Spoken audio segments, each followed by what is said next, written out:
का जो हमारा टॉपिक है वो है फॉर्चून पॉइंट। फॉर्चूना जो है वो कहलाता है भाग्य, अर्थात जन्म कुंडली के अंदर कहीं ना कहीं ऐसा हिंट दिया हुआ होता है कि आपका फॉर्चून भाग्य पॉइंट कहां है।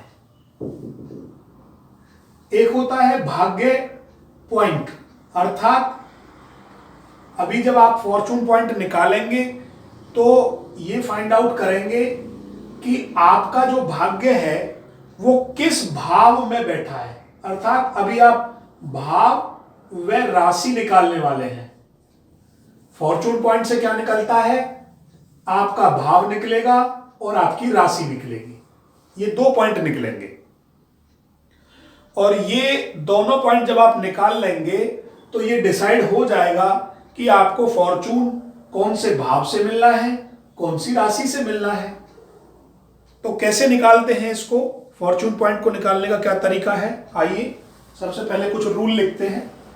फॉर्चून पॉइंट को हमेशा दो भागों में डिवाइड किया जाता है मॉडर्न एस्ट्रोलॉजी में। एक होता है अगर किसी बंदे का डे बर्थ है तो फॉर्चून का फॉर्मूला अलग है, और अगर नाइट बर्थ है तो फॉर्मूला अलग है।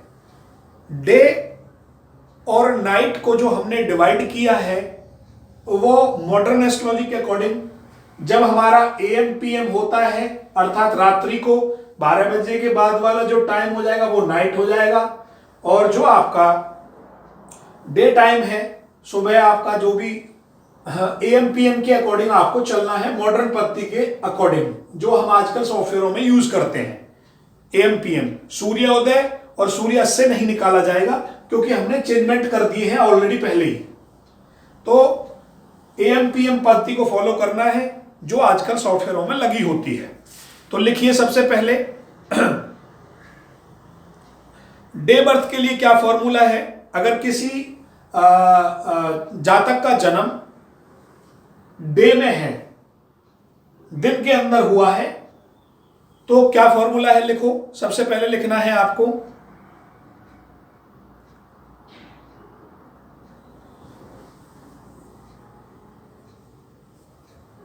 लगन DMS, लगन की डिग्रियां क्या है।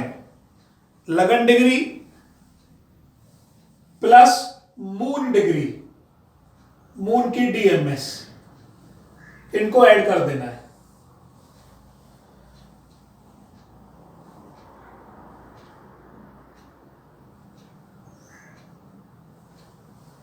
जो भी आपका टोटल आया, जो भी आपकी DMS डिग्रियां आई टोटल, उनको माइनस कर देना है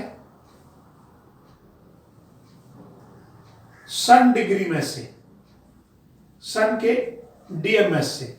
जो भी आएगा ये आपका फॉर्चून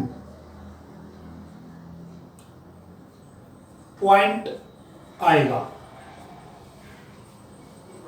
सेम प्रोसीजर है नाइट के लिए, बस थोड़ा सा चेंजमेंट आना है। क्या आना है, लगन की डिग्रियों को नोट करना है। अब है सेकंड फॉर्मूला, ये सेकंड फॉर्मूला है।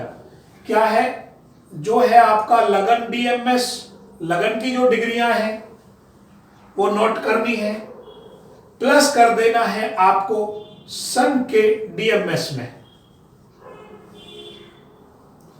प्लस कर देना है सन का DMS। जो आपकी टोटल वैल्यू आई, जो भी total DMS degree I, minus कर देना है मून का DMS, degree minute second. DMS का मतलब होता है डिग्री मिनट सेकंड, और जब आप करोगे तो आगे R भी लिखोगे। ऐसे फॉर्मूला लिखा जाएगा R फॉर राशि, dash degree, M minute second, D R for यहां राशि से, D फॉर डिग्री से, मिनट और सेकंड। इस प्रकार से आप ये फॉर्मूला लगाएंगे और अपना फॉर्चून पॉइंट निकालेंगे। अब एग्जांपल के तौर पर हम एक फॉर्चून पॉइंट निकालते हैं अब हम एक एग्जाम्पल लेंगे और उस एग्जाम्पल में हम ये देखेंगे आपका फॉर्चून कहां बैठा हुआ है, फॉर्चून पॉइंट क्या है, फॉर्चून राशि और भाव हम निकालेंगे। चलिए, कोई व्यक्ति अपनी डेट ऑफ बर्थ देना चाहता है तो उसका फॉर्चून हम निकाल सकते हैं, या मैं एक कॉमन एग्जाम्पल लेकर ही देख लेता हूं, जैसा भी आपको उचित लगे।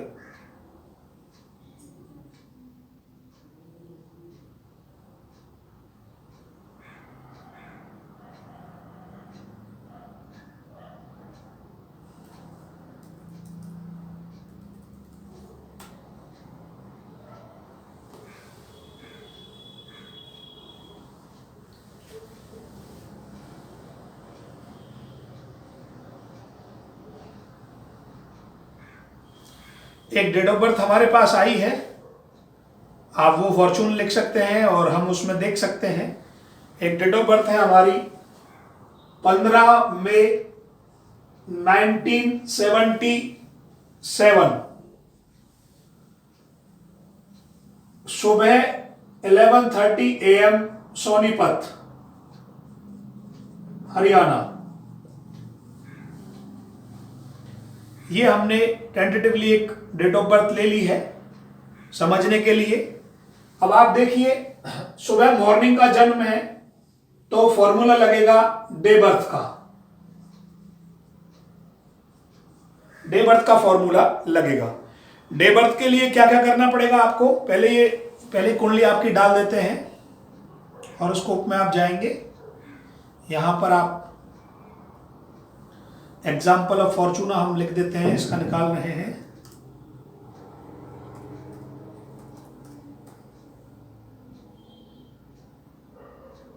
और यहां जो डेट ऑफ बर्थ आपने दी है वो है 15 मई 1977, सुबह 11:30 approximate AM, Haryana.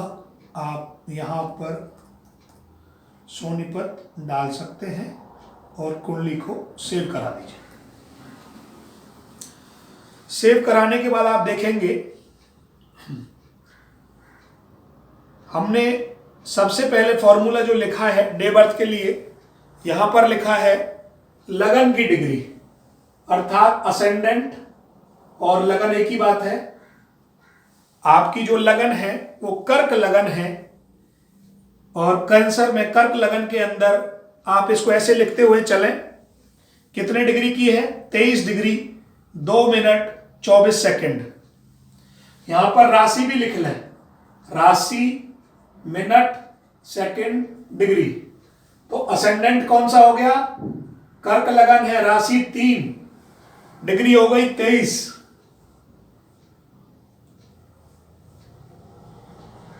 Degree minute second, और मिनट हो गए 2। बस इतने तक ही लिख लें, ज्यादा लंबी कैलकुलेशन में ना जाए। तो असेंडेंट की डिग्री राशि 4 होगी, कैंसर है ना सर? हाँ, कैंसर है तो 30 या 90 ऐसे लिख सकते हो आप, 30 × 30 + 23 ऐसे भी लिखा जा सकता है। और 4 नहीं आएगा, 3 आएगा, जो आपका साइन चल रहा है उससे पिछले वाला ही लिखा जाएगा हमेशा। अच्छा ठीक है सर। क्योंकि वो अभी पूरा नहीं हुआ है, ये पूरा होकर इसमें एंट्री है, इतने पर वो चल रहा है। हमेशा फॉर्मूला, जब मान लीजिए मैं कहूं आपसे आपकी लगन 123 डिग्री की, तो आप कैसे लिखोगे, 3 से डिवाइड करोगे, 30 चौका 120, यही तो लिखोगे कि 4 राशि कंप्लीट हो चुकी हैं, ये कंप्लीट का है, और चौथी राशि कंप्लीट होने के बाद आप कहां चल रहे हैं, 3 डिग्री पर चल रहे हैं, यही तो बोलेंगे। ऐसे ही अब कर्क लगन है, कर्क को बोलेंगे 3 23 02। यहां से हमने क्या नोट कर लिया, असेंडेंट। अब क्या हमें ऐड क्या करना होता है, plus moon degree, plus moon degree. अब आपका जो मून है वो बैठा हुआ है, आप देख लीजिए, चंद्रमा मीन राशि में, मीन राशि के अंदर है, अर्थात 11:29, यहां से आप नोट कर लीजिएगा 11:29 32। इसको ऐड कर दीजिए, ये मिनट है, कितना हो गया 34, डिग्री है डिग्री होती है 30 की हाईएस्ट। ऐड करिए 9 और 9 और 3 12 1 5। अब देखना सामने बड़े ध्यान से, ये 52 हो गया है। डिग्री कितने की होती है? -30 कर दीजिए, कितना बचा? 22। एक राशि इधर फॉरवर्ड हो गई है, एक आर इधर आ गया है, क्योंकि एक आर हमने जो माइनस किया है वो इसलिए क्योंकि एक राशि जो डिग्री होती है, टोटल 30 डिग्रियां होती हैं, 30 डिग्री होने के कारण एक राशि आगे फॉरवर्ड हो जाती है। और ये कितना हो गया? 3 और 1 4, 4 और 11 कितना हो गए? टोटल हमारे 15। क्लियर? यहां 22 आ जाएगा। अब यहां तक सभी को क्लियर है? अब राशि टोटल कितनी होती है? 12 -12 कर दिया, कितना आ गया? 3। अभी हमें आगे भी कैलकुलेशन करनी है, अभी मत करो, क्योंकि 15-22 ही रहने दो, अभी पूरा 15-22 ही रहने दो, क्योंकि अभी कैलकुलेशन बची हुई है। अब हमें क्या करना है? जो डिग्री हमारी टोटल डिग्री आई, इसमें से माइनस करना होता है सन डिग्री। सन डिग्री, सन डिग्री कितनी है हमारी? सन बैठा हुआ है आपका वृषभ राशि में, लगभग अप्रोक्सीमेट 1 डिग्री के आसपास मान लीजिए। 0 डिग्री का है, 50 मिनट 21 सेकंड है, तो हमने मान लिया से एक पहली राशि में बैठा है, अप्रोक्सीमेट 1 डिग्री मैंने मान लिया है, 0 कर दिया है, जिससे तुम्हारी कैलकुलेशन आसान हो जाए। अब अब हमें क्या करना है? ये टोटल कर दिया, टोटल करने के बाद माइनस करना है। 34 21 14 -12 यही कर दिया। 2 राशि 21 डिग्री 34 मिनट, अर्थात आपकी जो, अब इसको बोलेंगे कैसे? जो आपका फॉर्चूनर राशि आई, जो आपकी फॉर्चून राशि आई, 2 राशि कंप्लीट हो चुकी हैं। फॉर्चून अगली राशि में चल रहा है 21 डिग्री का। मिथुन राशि आपकी आई कितने डिग्री की? 21 डिग्री की। अब आपकी जो, जिस व्यक्ति की हमने कुंडली ली है, उसकी कुंडली बनाएंगे, जो उसकी जन्म कुंडली है। छोटी सी कुंडली में ही बना देता हूं, ये बना दी इसके नीचे। अब लगन कौन सी है उस व्यक्ति की? लगन डाल दीजिए। मिथुन लगन थी, सॉरी कर्क लगन है, कर्क लगन थी। राशियों को आप इंडिकेट करा दीजिए कालपुरुष कुंडली के अंदर। अब देखो मिथुन राशि कहां पर है? द्वादश भाव में है, अर्थात 12वां भाव इस व्यक्ति का फॉर्चून आया और राशि आई मिथुन। तो यहां से हमारे पास 2 चीज निकल कर आई कि अगर किसी व्यक्ति का फॉर्चून निकालना है तो उससे हमें क्या क्या मिलेगा? भाव मिलेगा और राशि मिलेगी। अब देखिए सॉफ्टवेयर के अंदर भी ज्यादा परेशान होने की जरूरत नहीं है। जहां FO लिखा होता है वो ऑलरेडी फॉर्चून ही होता है, हम निकाल चुके हैं, ऑलरेडी कैलकुलेशन लगी हुई है। फॉर्चूना कैलकुलेशन हमने लगा रखी है। देखिए आपके द्वादश भाव में FO लिखा हुआ है, ये फॉर्चून का नंबर है FO, और हिंदी में भी हमने फॉ लिख रखा है, इस तरीके से ऐसे लिख रखा है। अब ये एक बार नोट करके लिखिए। एक चीज बड़ी इंपॉर्टेंट बताने वाला हूं जो बार बार आपको आगे लाइफ में काम आने वाली है। नोट,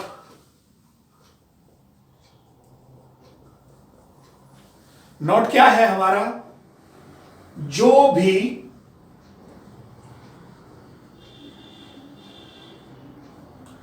भी फॉर्चून राशि आई,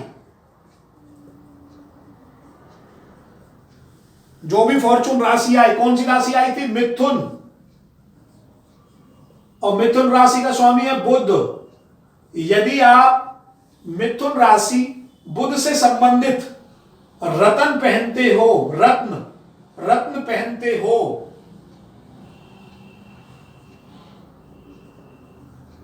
तो आपको हमेशा लाभ मिलेगा।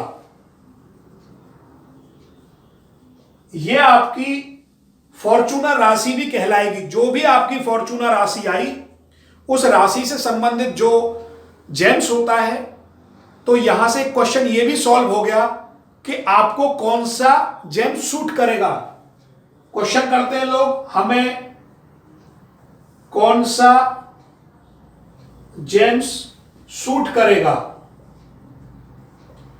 सीधा सा है, जो भी फॉर्चूना राशि आएगी उस राशि से संबंधित प्लेनेट का जो जेम्स होगा वो आपको पहनना है, वो आपको सूट करेगा। तो यहां हमारे पास जो निकल कर आया वो ये निकल कर आया कि इन व्यक्तियों को फॉर्चूना किस भाव में बैठा, किस राशि में। अब अलग अलग लिखिए आगे।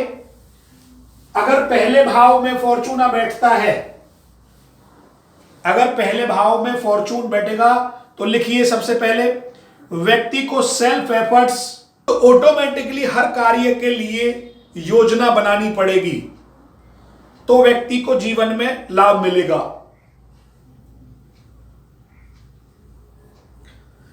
यदि दूसरे भाव में बैठेगा तो व्यक्ति को वाणी के माध्यम से, परिवार के माध्यम से और कहीं ना कहीं अपनी जो पैसे को सही डायरेक्शन में लगाकर धन फॉर्चून मिलेगा, क्योंकि 2 नंबर धन का होता है। यदि वो धन को भी मल्टीप्लाई करना चाहता है, धन को सही जगह लगा पाएगा, धन से ही, पैसे से पैसा कमाना। यदि किसी व्यक्ति का फॉर्चून सेकंड हाउस में बैठा होता है तो वह व्यक्ति पैसे से पैसा कमाता है, ये सेंटेंस है वो। अब यदि फॉर्चून तीसरे भाव में हो तो व्यक्ति book, publication, writing, news agency और मैनी जितने भी थर्ड भाव के जो भी रिसोर्सेज हैं उनसे फॉर्चून करता है। यदि फोर्थ में बैठेगा, जमीन जायदाद, मदर, व्हीकल, टीचिंग, मदर से रिलेटेड जो भी आइटम्स हैं उनसे फॉर्चून मिलेगा। Fifth house sports, art, articles, कला, संस्कृति, जितना भी फिफ्थ हाउस है। छठा, यहां व्यक्ति को हॉस्पिटल अर्थात रोग का निदान करने में जो भी मेडिसिन यूज होती है वहां फॉर्चून छुपा होता है। लोन दिलाने में फॉर्चून छुपा होता है। कंपटीशन एग्जाम कराने में फॉर्चून छुपा होता है। बहुत सर्विस के अंदर फॉर्चून छुपा, ऐसे बहुत सारे ओवरऑल जितने भी हमारे 1 से 12 भाव हैं, इसी प्रकार आपने देख लेने हैं कि व्यक्ति का किस भाव में बैठा है। तो भाव से तो यहां मतलब है लिंक केवल कि जो व्यक्ति का 12th भाव आया, अर्थात ये बात निश्चित हो गई कि 12वां भाव है हमारा विदेश, 12वां भाव है हमारा इंपोर्ट एक्सपोर्ट, 12वां भाव है हमारा गुप्त, जिसको पुराने समय में बोलते थे गुप्तचर, गुप्त भाव, गुप्त लिंकिंग।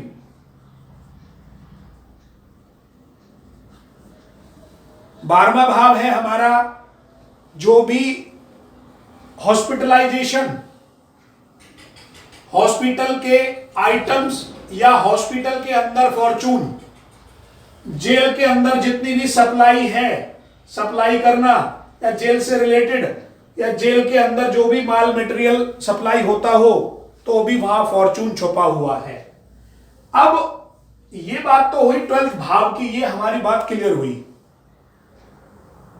जो राशि आई, यहां से एक तो आपने भाव निकाल दिया, अब दूसरा पॉइंट है राशि, अर्थात आपको जीवन में मिथुन राशि क्या क्या करती है। मिथुन राशि का मेन क्या स्वरूप है? कनेक्टिविटी। 2 मछलियां, मिथुन आपस में 2 कनेक्टिविटी, मछली नहीं, 2 लड़कियां आपस में जो कनेक्ट हैं, 2 गर्ल्स का आपस में कनेक्शन, अर्थात ये व्यक्ति हमेशा 2 व्यक्तियों को जोड़कर फॉर्चून ले सकता है।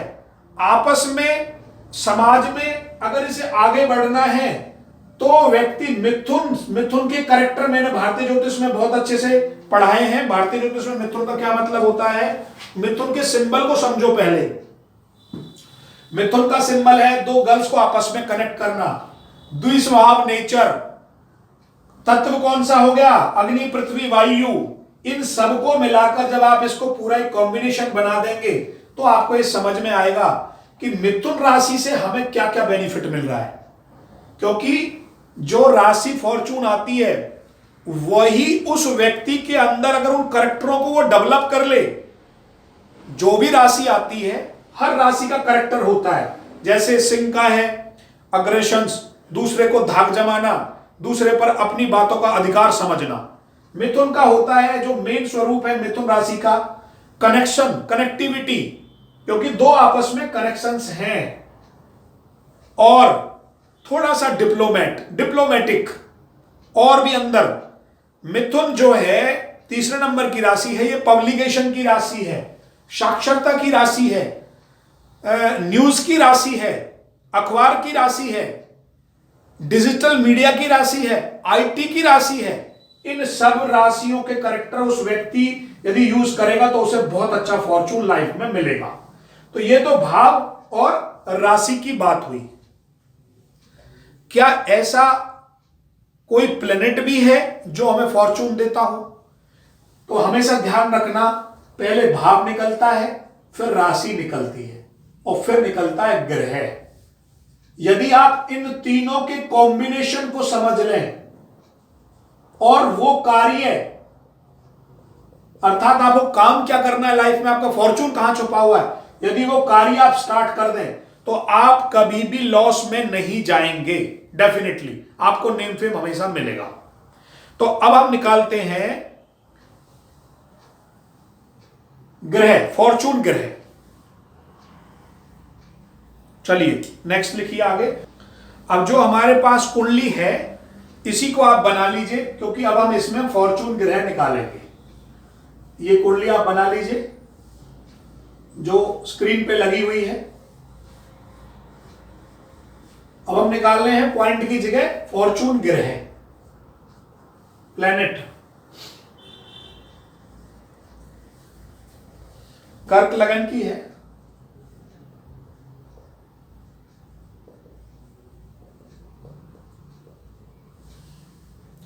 लगन में शनि है,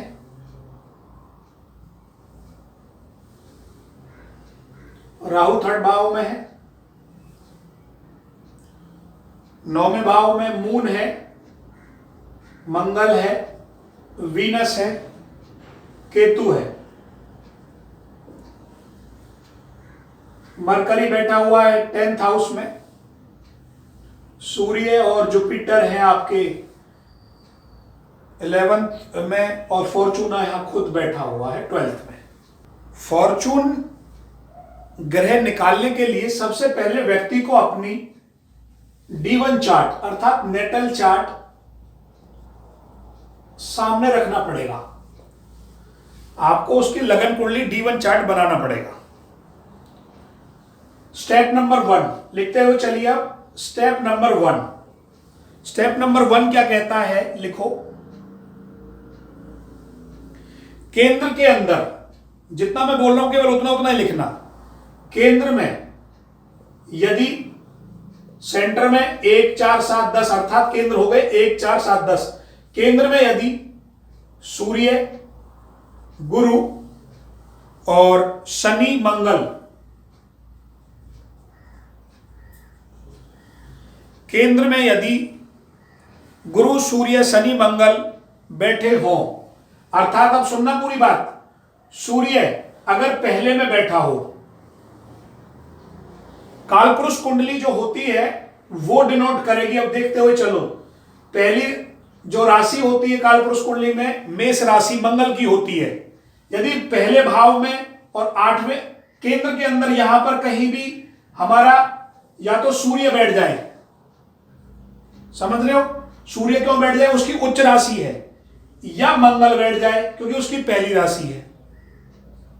दूसरा पॉइंट, कहीं भी इन प्लेसों पर ये 4 जो प्लेनेट हैं हमारे, ये चारों प्लेनेट केंद्र में कहीं भी बैठ जाएं, अगर सूर्य पहले में बैठ जाए, चौथे में बैठ जाए, 10वें में, 7वें में बैठ जाए, 10वें, तो हमारा प्लेनेट हो जाएगा, क्या हो जाएगा, वो हमारा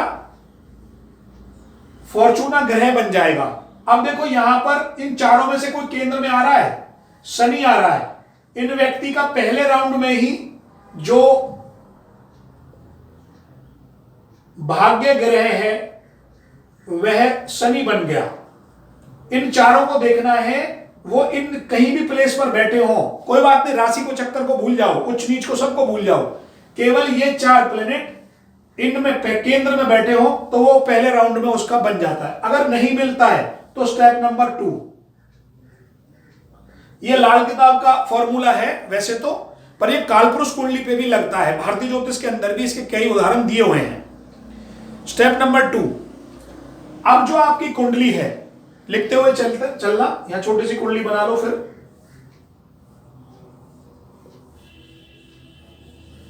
पहले स्टेप की कुंडली है, पहला, चौथा, 7वां, 10वां, यहां पर ये प्लैनेट कहीं भी मिल जाए तो वो आपका भाग्य ग्रह बन जाएगा। अगर नहीं मिले तो अब दूसरे पर आ जाइए। चंद्रमा दूसरे भाव में बैठा हो,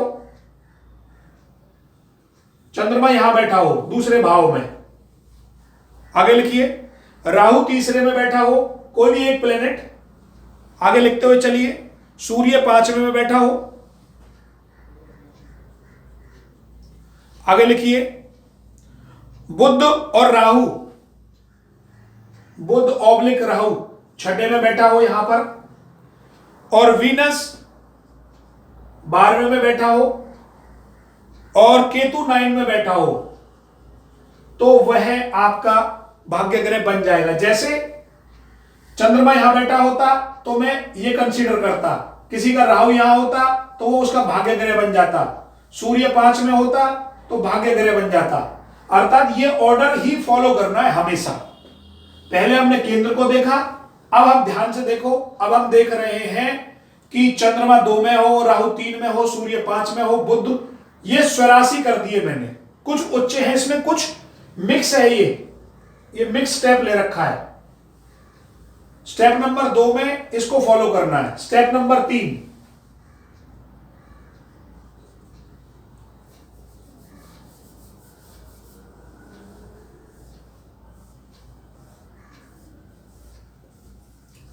लिखिए। स्टेप नंबर 3 क्या कहता है?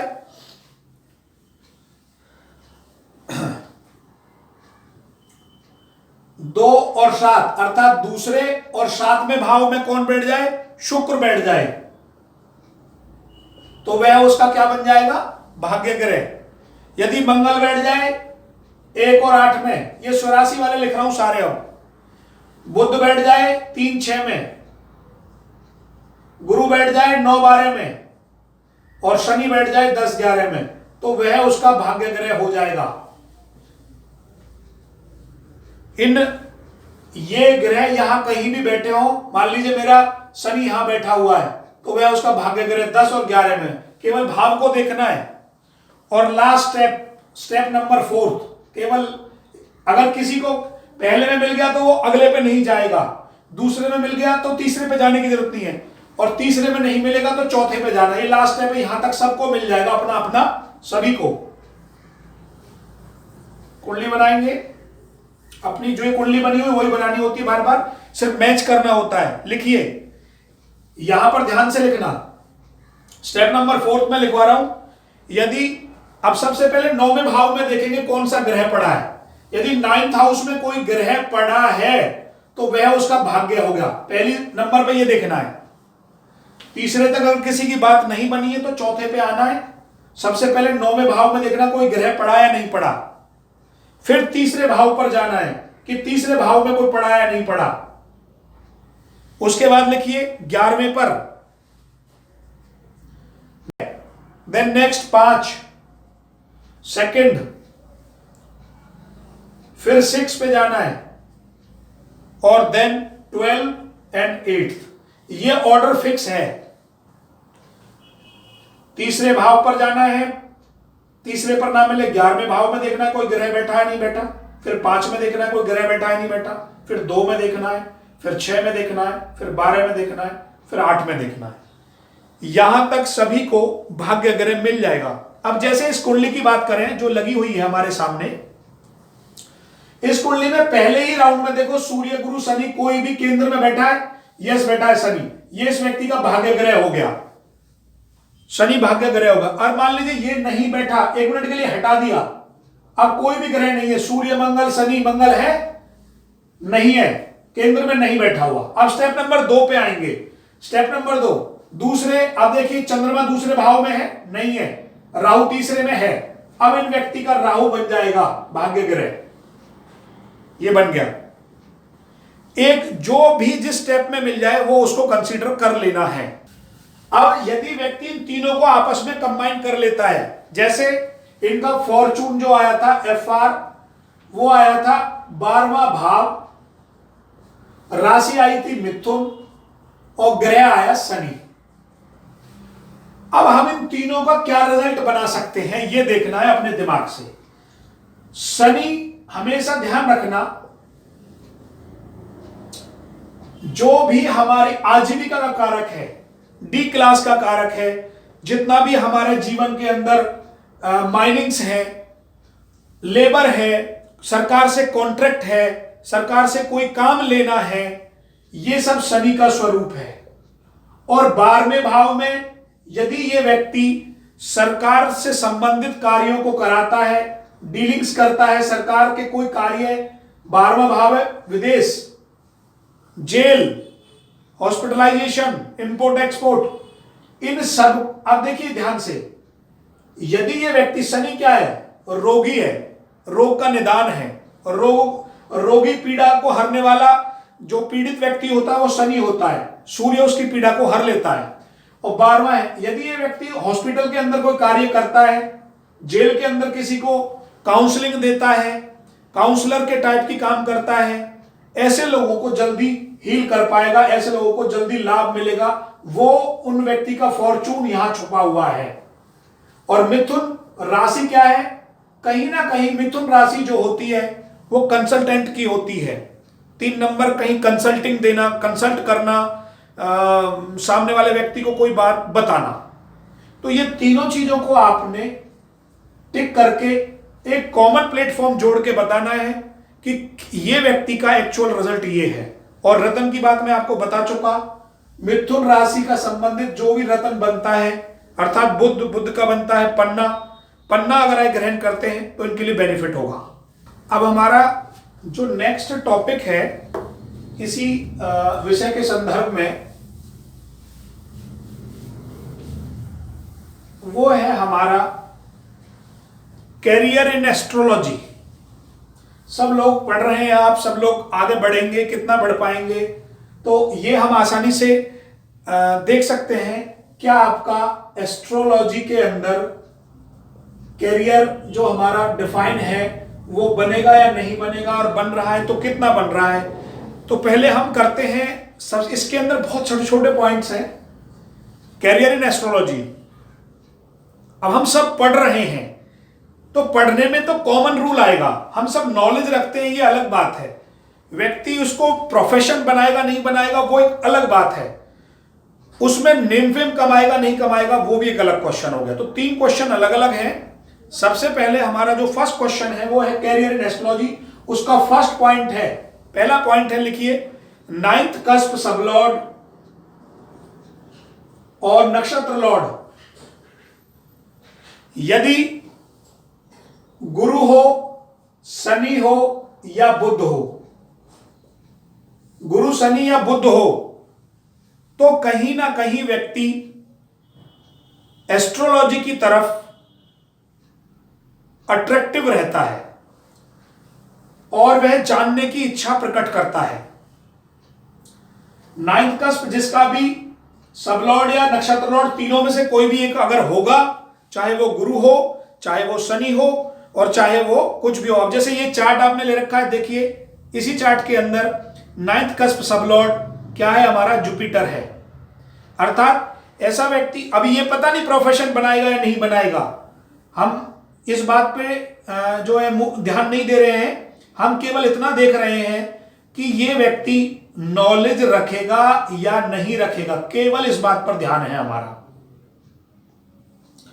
ये जो लास्ट टाइम जो हमारा एग्जांपल लगा हुआ है, देखिए ये रहा, नाइन्थ कस्प सबलॉर्ड हमारा जुपिटर है, अर्थात कहीं ना कहीं व्यक्ति का ध्यान एस्ट्रोलॉजी की तरफ अट्रैक्ट जरूर होगा, या धार्मिक, अभी एस्ट्रोलॉजी भी ना वर्ड बोल के आप बोल सकते हो धार्मिक, धर्म की तरफ भी हो सकता है। कोई जरूरी नहीं एस्ट्रोलॉजी, आध्यात्म की तरफ भी हो सकता है, धर्म की तरफ भी हो सकता है। तो ये पॉइंट आप यूज कर सकते हैं। पहला पॉइंट आपने देखा। दूसरा पॉइंट, नाइन्थ कस्प सबलॉर्ड और नक्षत्र लॉर्ड यदि इनमें से नहीं है, नो है, मतलब गुरु शनि बुध नहीं है, ये प्लेनेट नो है, नहीं है, परंतु जो है कोई भी हो सकता है, सबलॉर्ड है, नक्षत्र लॉर्ड, जो है वो क्या सिग्निफाई करते हो, लिखिए, वो 4 को सिग्निफाई करें, 9 को सिग्निफाई करें, 11 को सिग्निफाई करें और 12 को सिग्निफाई करें।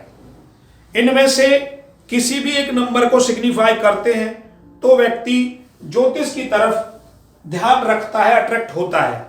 अब लिखिए, यहां पे 4 नंबर क्या है, लिखो एजुकेशन। 4 नंबर क्या है, एजुकेशन। 9 नंबर है धार्मिक शिक्षा, एस्ट्रोलॉजी की शिक्षा, धार्मिक शिक्षा, आध्यात्म की शिक्षा।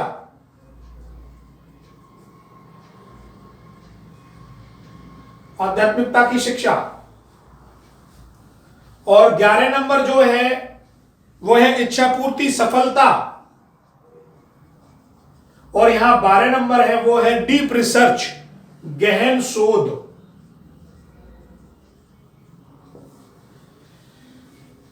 तो अब आप इसी कुंडली में देखिए, यदि हम ये कहें कि इन व्यक्ति का फॉर्चूना 12वें भाव में बैठा है तो हम ये कह सकते थे कि ऐसा व्यक्ति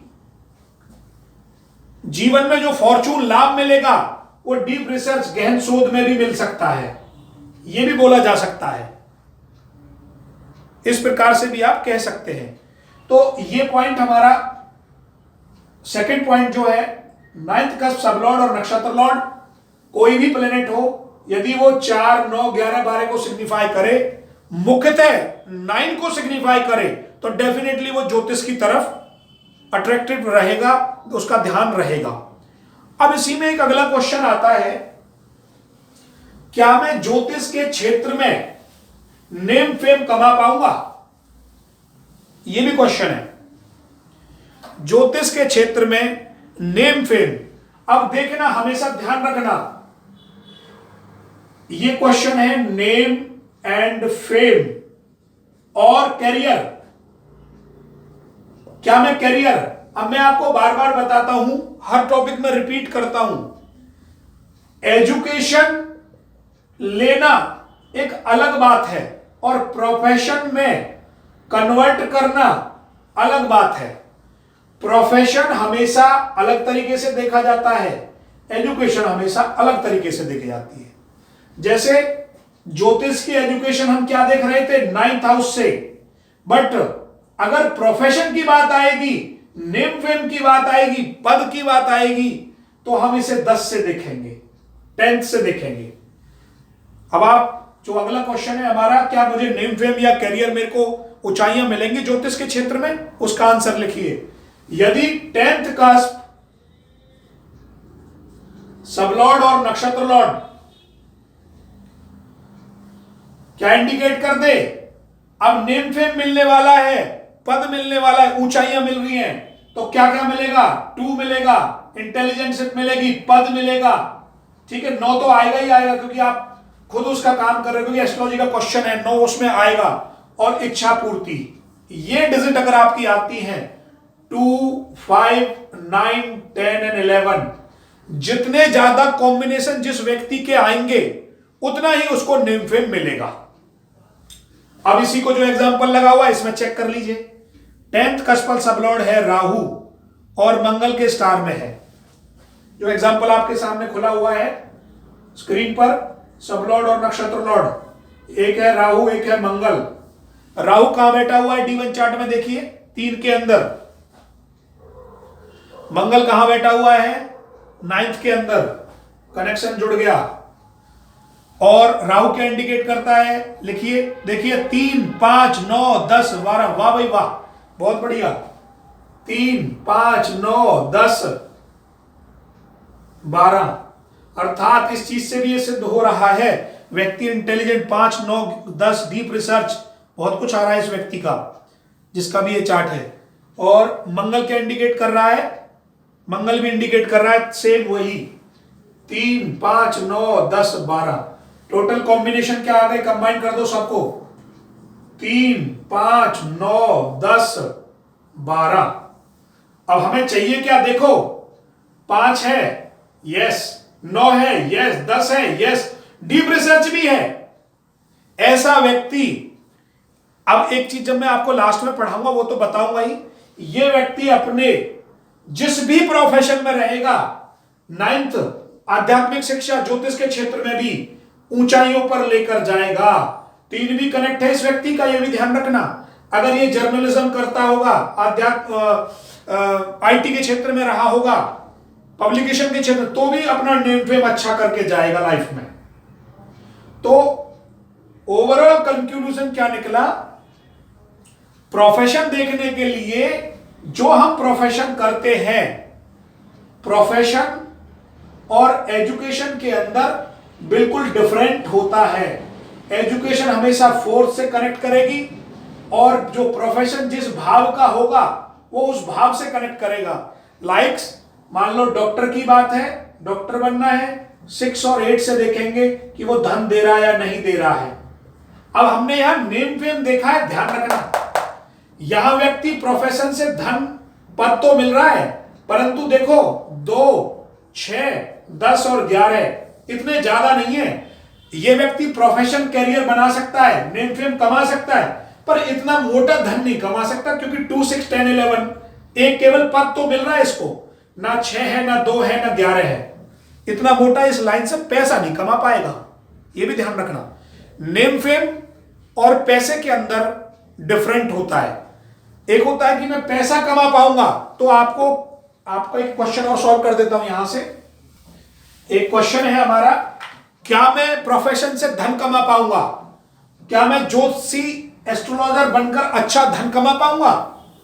तो केवल कुछ नहीं करना, केवल ये देख लेना है 10th कस्प, यदि आपको 2, 6, 10, 11 दे रहा है तो आप उस प्रोफेशन से अच्छा पैसा कमाओगे। ब्रैकेट में 9 लिख देना बस, क्योंकि एस्ट्रोलॉजी की बात चल रही थी।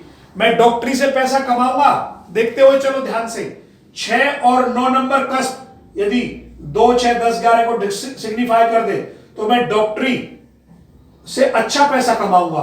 सीए सेकंड हाउस इसको इंडिकेट कर दे, जर्नलिज्म इसको इंडिकेट कर दे, जमीन जायदाद, जमीन भूमि से, वाहन से, वो ब्रैकेट में अगर वाहन की बात आएगी तो शुक्र आएगा, जमीन की बात आएगी तो मंगल आएगा। यदि वो 2, 6, 10 को इंडिकेट, 11 को इंडिकेट करे, स्पोर्ट्स, खेल कैरियर बना पाऊंगा, पैसा कमा पाऊंगा। 5th 2, 6, 10, 11 यदि मंगल और सूर्य आएगा तो स्पोर्ट्स से, वीनस आएगा तो कला से, और उसके अंदर भी डिवीजन है, फिर डांस भी है इसके अंदर, बहुत सारी चीजें हैं। 6 नंबर आएगा तो बता दिया मेडिकल लाइन से, मेडिकल स्टोर खोल सकता है, मेडिकल लाइन, डॉक्टर, ये सब। 7 नंबर पार्टनरशिप से, बिजनेस से, वाइफ को आगे करके इस तरीके से पैसा कमता है। तो कौन सा भाव आपका 2, 6, 10, 11 दे रहा है, यदि आप उस भाव से संबंधित काम करेंगे तो ऑटोमेटिकली पैसा मिलेगा आपको। बहुत सिंपल है, एस्ट्रोलॉजी को आपने सिंपल भाषा में समझना है, उसको इतने कठिनाई में अगर लेके जाते हैं तो चीजें हमारी क्लियर नहीं हो पाती हैं। अब हम नेक्स्ट टॉपिक की तरफ चलते हैं, वो है हमारा अगला टॉपिक है इसी से जुड़ा हुआ, इसी मतलब पॉइंट ऑफ कवर में आ जाता है, वो है जर्नी, यात्रा। बहुत लोगों का क्वेश्चन आता है कि सर हमें घूमने का मौका मिलता ही नहीं है, हम घर से बाहर ही नहीं निकल पाते, या हमें धार्मिक यात्राएं करनी है, माता पिता को करानी है। तो यात्रा एक ऐसा कॉम्बिनेशंस है जिसके अंदर थोड़ी लोगों ने कंफ्यूजन कर रखी है, उसको थोड़ा क्लियर कर देता हूं। 3 नंबर से पहले इसकी डेफिनेशन लिखिए। 3 नंबर है शॉर्ट यात्रा, छोटी यात्रा है, शॉर्ट जर्नी। 9 नंबर है in India. In India long journey, long यात्रा। इन कंट्री लिखो इसको, क्योंकि जो जहां का है इन कंट्री,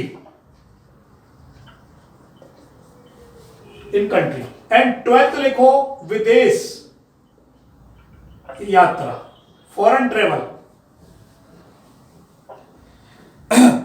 अब ध्यान से समझना, यदि 5 और 9 आए तो लिखो धार्मिक यात्राएं, धार्मिक यात्रा। यदि व्यक्ति का 6 और 10 और 11 आए, अभी मैं बताऊंगा और के क्या मीनिंग है। यदि किसी व्यक्ति का 6 और 10 और 11 इनमें से नंबर आए, अभी मैं बताऊंगा। अब देखो, जो टॉपिक चलता है उस टॉपिक के नंबर तो कॉमन होते हैं हमेशा। मान लो एजुकेशन की बात चलती है तो मैं एजुकेशन प्लस करके लिखता हूं, तो एजुकेशन का क्या नंबर होता है, 4 है, 5 है, 9 है, 11।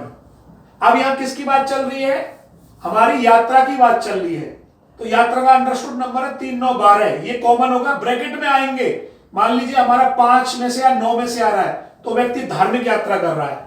यदि व्यक्ति का 3, 9, 12 में से कोई भी 2 नंबर और साथ में 6 आए, और मान लो 7 भी आ जाए और 10 भी आ जाए और 11 भी आ जाए, तो व्यक्ति लिख लीजिए नौकरी पर, बिजनेस पर्पस, नौकरी से रिलेटेड, जॉब से रिलेटेड, सेल्फ बिजनेस से रिलेटेड, अपनी इच्छाओं की पूर्ति के लिए घूमता है और पर्पस रहेगा बिजनेस या जो भी उसका काम है। क्लियर। और यदि 3, 9, 12 है, अर्थात 3, 9, 12 के साथ साथ पूरा एक कोड कॉम्बिनेशन बन जाए कि 6 भी आए और 8 भी आए, तो व्यक्ति कई बार उसे हर्डल लिख लेना। यात्रा का मतलब यहां है रोग से रिलेटेड, उसे प्रॉब्लम आएंगी जीवन में, बहुत सारी चीजों को लेकर वो दुखी रहेगा, मतलब उसका मन नहीं है, फिर भी यात्रा करनी पड़ रही है। तो 6, 8 में ब्रैकेट में लिख लेना। और रोगी के कारण, रोग के कारण, हर्डल के कारण, कोर्ट कचहरी के कारण, बहुत सारे हैं, कोर्ट का लिख दो सीधा, कोर्ट मैटर्स हो गए। तो इन कारणों से उसे यात्रा करनी पड़ रही है। अब इसको देखते कैसे हैं, आइए अप्लाई करते हैं। अप्लाई करने का रूल है 9th कस्प, सबलॉर्ड और नक्षत्र लॉर्ड। 9th का सबलॉर्ड और नक्षत्र लॉर्ड किसी भी रूप में 3, 9, 12 है। अब देखना, यदि व्यक्ति का 3 ज्यादा है तो शॉर्ट जर्नी, 9 ज्यादा है तो लॉन्ग, 12 है तो विदेश। अभी विदेश का चैप्टर आएगा तो मैं वहां बताऊंगा सेटलमेंट, एजुकेशन, किस लिए आप जा रहे हो, विदेश की बात बाद में आएगी। तो हमारा तो यह केवल यात्रा है। तो यदि व्यक्ति के 3, 9, 12 हैं तो वह व्यक्ति यात्रा करता है डेफिनेटली। और अब उसका पर्पस क्या है, ये तो हो गई यात्रा। और यात्रा के साथ जुड़ा होता है कि मेरा पर्पस, किस यात्रा से मेरी पर्पस, यात्रा किस पर्पस के लिए हो रही है, वो कनेक्टिविटी रूल्स मैंने आपको अभी साइड में लिखवाए हैं। और यदि 3, 9, 12 के साथ साथ 8 भी, सिंगल 8 आ रहा है तो लिख देना, आपको यात्राओं में बार बार परेशानी उठानी पड़ेगी। यदि 3 भी है, 9 भी है और 12 भी है और खाली सिंगल 8 आ रहा है, तो आप लिख सकते हो यात्राओं में बाधा होगी। और 6, 8 है तो मजबूरी में यात्रा करनी पड़ेगी, बार बार आपका मन नहीं होगा, प्रॉब्लम के कारण, कोई भी प्रॉब्लम हो सकती है, प्रॉब्लम के कारण यात्रा करनी होगी। इस प्रकार आप यात्रा को आसानी से देख सकते हैं।